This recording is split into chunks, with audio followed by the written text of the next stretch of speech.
নমস্কার, রমিরীতি আরেকটি ব্লগে সকলকে আবার ওয়েলকাম। কেমন আছেন সবাই? নিশ্চয়ই ভালো মন্দ মিলে সবাই ভালো আছেন। এখন আবার কলকাতাতে বৃষ্টিটাও হয়ে গেছে। আমি এখন আছি গান্ধীনগরে। আইপিএলের শেষ কটা ম্যাচের জন্য এসেছি, জানেন তো। আর এই হোটেলটা যেটা আমি আছি সেটা লীলা হোটেল, একদম স্টেশনের উপরে, গান্ধীনগর স্টেশনের উপর। ইন্ডিয়ার প্রথম আর ওয়ার্ল্ডের বোধহয় দ্বিতীয়, জানি না ইনফরমেশনটা ঠিক কিনা। এটা ডান্ডি কুঠির। আর এই স্টেশনের উপরেই হোটেলের জন্য সারাক্ষণ ট্রেনের আওয়াজ হয়। হোটেলের সামনেই আছে ডান্ডি কুটির, ওটা মহাত্মা গান্ধীর একটা মিউজিয়ামের মতন। সামনে কনভেনশনাল সেন্টারও আছে একটা।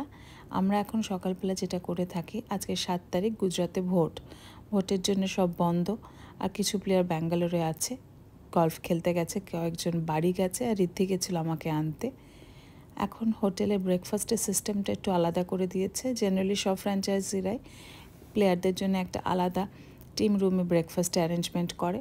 হোটেলে আদার গেস্টের জন্যে জায়গাটা ছেড়ে দেয়, কারণ একটু গ্যাঞ্জাম হয়ে যায়, স্পেসটা একটু কমে যায়, পার্সোনাল স্পেসটা। আমরা এখন সকালে ব্রেকফাস্ট করে ছেলের একটু চুল কাটাতে যাব। একদম সময় পেলাম না ছেলেকে নিয়ে চুল কাটাতে, মেয়েকে চুল কাটিয়ে এনেছি। এত বড় চুল হয়ে গেছে, চুল শোকাচ্ছে না।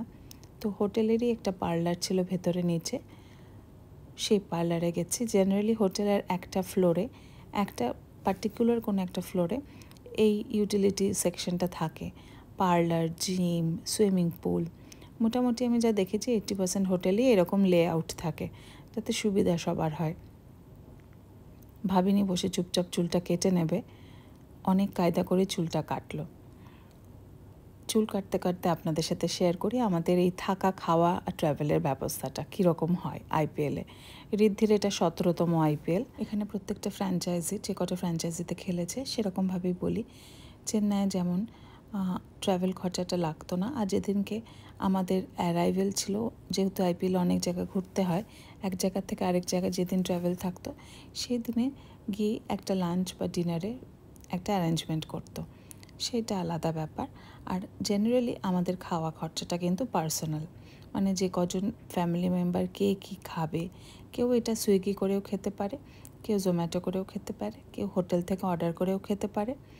যার যেরকম, কারো ফ্যামিলি চেনাশোনা বন্ধুবান্ধব থাকে সেসব জায়গায়, তারাও খাবার দিয়ে যায়। অনেকে আবার গ্রুপ করে বসে খায়, তাতে একটা না অনেক কটা আইটেম খাওয়া যায়। সেটা গ্রুপ মানে বন্ধুবান্ধব থাকলে সেরকম হয়। ইন্ডিয়া টিমে যেমন আমরা গেলে স্বামী ঋদ্ধি একসাথে বসে খেত, তাহলে 2-3টে আইটেম ওরা অর্ডার করে শেয়ার করে খেত, তাহলে শেয়ার হয়ে যেত, অ্যামাউন্টটাও শেয়ার হতো, ফুডটাও শেয়ার হয়ে যেত। আর এই ক্ষেত্রে এখানে ঋদ্ধি এখন একাই আছে, আমরা না থাকলে ও হোটেল থেকেই জেনারেলি প্রেফার করে খেতে, ও বাইরে থেকে একদম অর্ডার করে না। আমি এলে একটু টুকটাক খেতে ইচ্ছা করলে বাচ্চারা, তখন সুইগি করি। সব খরচায় টোটালি আমাদের। যদি টিম ডিনার থাকে, টিম ডিনার কোনো টিমের ফাংশন থাকে, সেই সময় আলাদা ডিনার লাঞ্চের, তখন সেটা নেমন্তন্নের মতন, সেটা ইনভিটেশনের পারপাস, সেটা আলাদা। ইন জেনারেল ডিএ যেটা দিয়ে দেওয়া হয় সেখান থেকে খরচা করলে ভালো। যদি এক্সট্রা খরচা হয় সেটা প্লেয়ারের নিজস্ব, মানে 60 টাকা দিলাম, 40 টাকা খরচা করলে 20 টাকা তোমার সেভিংস হবে। আর 60 টাকার থেকে যদি 100 টাকা খরচা করো, তোমার নিজের থেকে 40 টাকা আরও দিতে হবে। সেরকম একটা পার্টিকুলার ডিএ দিয়ে দেওয়া হয়। সে ডিএর থেকে প্লেয়ারদের নিজস্ব ব্যাপার, কে কতটা খরচা করতে পারবে। জেনারেলি এরা 5 স্টারে ওঠে বলে 5 স্টারের খাবারের চার্জটা তো অনেকটাই হয়, তাই অনেকে হয়তো বাইরে থেকে অর্ডার করে, কেউ খাওয়ার চেনাশোনা দিয়ে যায়। তো প্লেয়াররা যদি অনেক দিন খেলা হয়ে যায় তাহলে সেটা হয়তো গায়ে লাগে না, কিন্তু যারা উঠতি প্লেয়ার তারা হয়তো সেটা একটু অ্যারেঞ্জ করে ম্যানেজ করে খায়, খাওয়া দাওয়া খরচাটা অ্যারেঞ্জ করে, মানে অ্যাডজাস্ট করে। এখন ওরা একটু জিমটা দেখলো, কারণ একই ফ্লোরে সব কিছু আছে, যেটা বললাম। এখানে একটা ড্রিম11-এ অনুষ্ঠান হবে, তাই লেআউটটা সাজিয়েছে, চা কফি। সুইমিং পুলের পাশেই বিউটি পার্লারটা ছিল, আর তার সাথে জিম এরিয়াটা। আমরা একটু সুইমিং পুলটা দেখতে এলাম। সামনেই দেখুন, ওটা ডান্ডি কুঠির যেটা বলছিলাম। সুইমিং যাবে আবার শুরু হয়ে গেলো ঝোঁক। আমি একটু রুমে ওকে সুইমিংয়ে ক্রিমটা মাখিয়ে দিয়ে নিয়ে যাচ্ছি সুইমিং করাতে। ছেলে এখনও সুইমিংটা অতটা পারে না, মেয়ে অনেকটাই শিখে গেছে।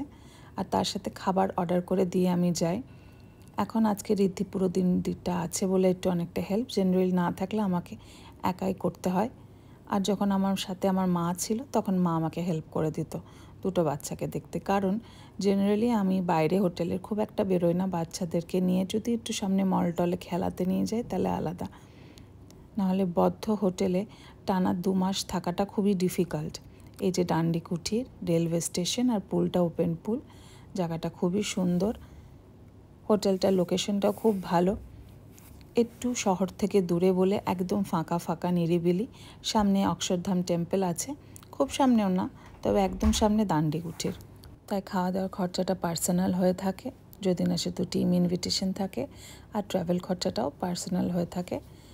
কিছু কিছু ফ্র্যাঞ্চাইজি বা টিম সেটাকে নেয় না, পরে অ্যাডজাস্ট করে দেয়।